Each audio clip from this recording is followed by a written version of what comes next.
Hey, collective. I'm not sure if I'm going to post this, but this is going to be a couple parts probably, as we are, with some of you who celebrate July 4th. I was watching one of my favorite YouTube female creators, Intuitive Goddess 333, and she did a community post for the single divine feminines and divine masculines, encouraging us to celebrate our independence of singlehood. And it got me thinking about that. And so I'm just going to randomly talk. Nothing's written down. It's just I was getting downloads. And a lot of times when things come to mind, I just speak them out and I never record them. And so I've been given messages for some time to start doing that. But I always look a hot mess when I get them. And so I'm like, who gives a shit how I look? Who cares? Because it's not about that. It's about the message and the download. So I was sitting here thinking about how many years I've been single and celibate, not dating at all, like no dates, no entertaining, no talking on the phone, no texting, not entertaining anybody. Since the late of 2022, I lost count. It's been some time. It's been quite a few years. And it's interesting because I'm not sure where I want to go with this. It may be all over the place. Because of everything that's happened to me, I have truly learned to honor my body, my soul, and my spirit. And I also know how powerful my energy is. And I often can see bullshit a mile away. And I respect my energy. Happy 4th. It's okay, kitties. And the person, whoever I'm going to end up with, is going to be the same way. And they're going to honor and understand their own energy and have that same boundary of people not playing in your face. And so I was sitting here as I read that, and I was just thinking, I'm not angry. I'm not vengeful. I've healed. And so now I'm just stoic about, you have the people I've dated. I mean, it's not just the cheating or entertaining other people.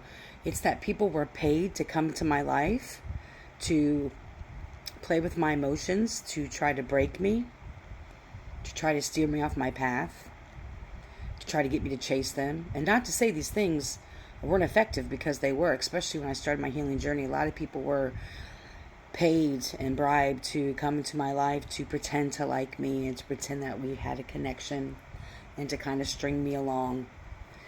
I've also had many people poison me with ingredients they put in my food, stuff they put in my water. There were cameras in my townhouse that I lived in with somebody I dated. And that's all just been within the last 5 years. I mean, before I should say, before I got celibate. Even when I was celibate, there's people thrown into my life, but, and so I'm and because all those things happened, because of all the attacks, not just I apologize. I don't want to trigger anybody with these loud noises. They're interesting. Because I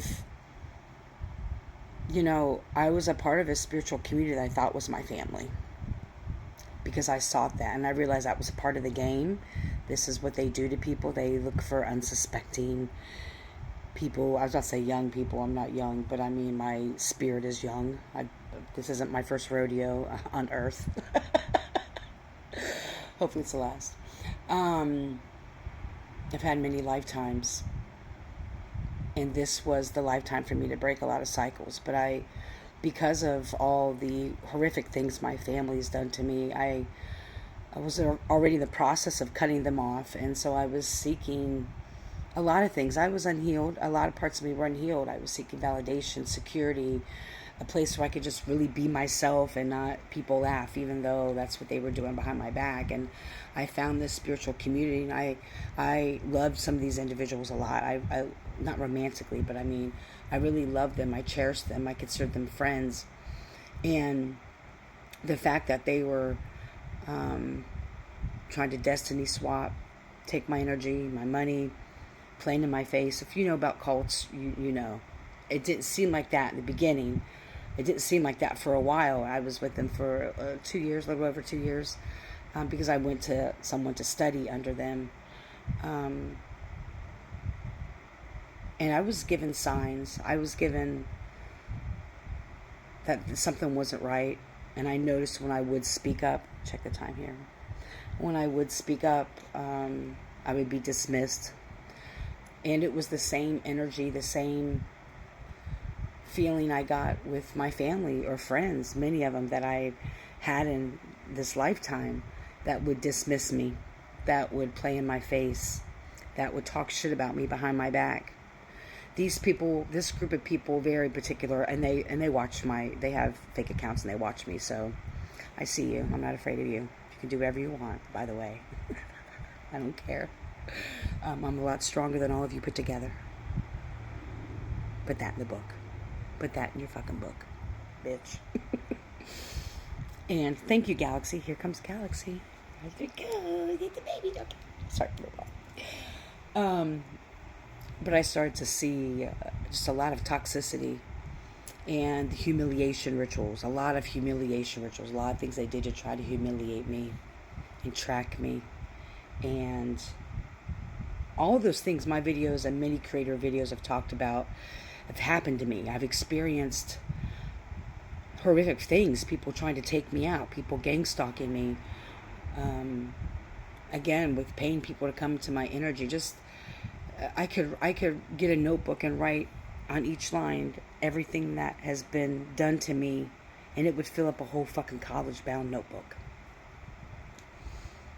And so when these individuals, including my family, including friends, so it's not just a spiritual community, tried to create this isolation in me, now I understand how amazing it was, because that's where I truly found my power and remembered who I was and who I am. I see the power I have now, and I have no fear because of it.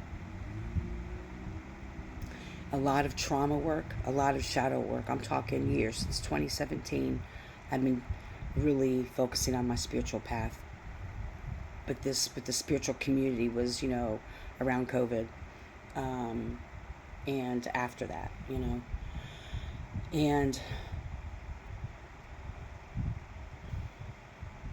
I've recognized now that because I'm an alchemist and I can transmute stuff, that I can take everything that's set my way, no matter how negative, how bad it is, the car spells, the job, the foundations, my money, the health of my cats. I mean, being attacked at all levels, all the time, and surviving it. There were times when I've said this before, where I was very happy, but I would be waking up with a knife in my hand wanting to take myself out. And I knew there were unaliving spells. I knew there were spells put on my car. I mean, hell, people were actually put tags on my car to track me, sliced my tires, put spell work all around my house. I've shown it in other videos when I lived in my old apartment. Someone tried to catch my house on fire. Put seafood, shrimp outside my door, and I stepped out and I almost died because I'm so allergic. Like, all of these things. And once I was able to finally remove people out of my fucking energy, I found my own energy. And I was like, bitch, you're powerful. So now I can recognize everything negative sent my way. It actually increases my abundances. So when they track my finances now, my finances increase. When they attack my foundation, the foundation gets stronger and thicker and heavier, and just, if that makes sense, right? And it's taken a lot to get here.